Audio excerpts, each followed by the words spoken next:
Mesdames et messieurs, chers collègues, chers amis, bonsoir à toutes et à tous. Je suis très heureux d'être parmi vous ce soir pour la 11e édition de ce festival Atmosphère, qui s'est installé progressivement dans le paysage comme un rendez-vous culturel majeur, en proposant de faire dialoguer chaque année art et sciences autour des grandes questions qui concernent la planète. Année après année, le festival prend plus d'ampleur, ce qui démontre bien qu'il répond à une véritable préoccupation citoyenne.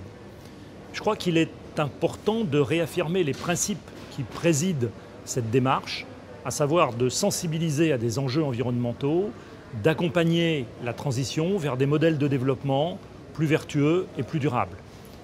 La crise sanitaire que nous sommes encore en train de traverser a ébranlé la société tout entière et elle a rappelé à chacun, finalement, la nécessité de s'engager et de s'engager à son échelle dans une transition écologique responsable.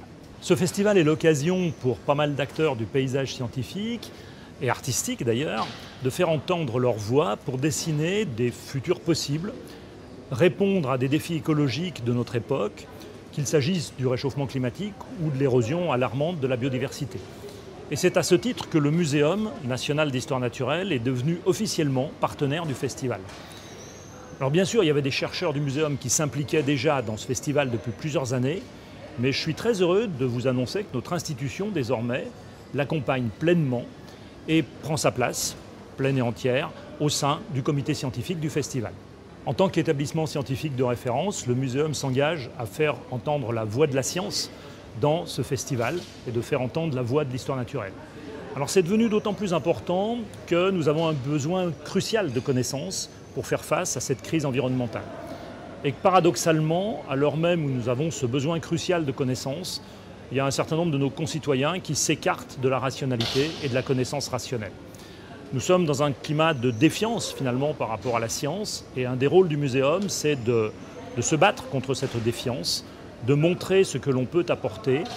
Et le Festival Atmosphère est une opportunité formidable pour le faire parce que ça permet à travers ce dialogue entre l'art et la science de faire bouger les consciences et de montrer en quoi l'histoire naturelle peut nous aider à comprendre le monde et à améliorer le monde qui nous entoure.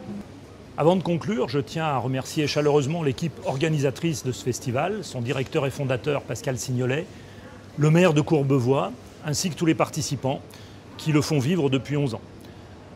Le Muséum partage avec ce festival la même ambition, qui est celle de promouvoir le dialogue entre science et société pour répondre aux défis environnementaux d'aujourd'hui, des défis auxquels nous faisons face, et essayer de redonner le goût de la science aux citoyens.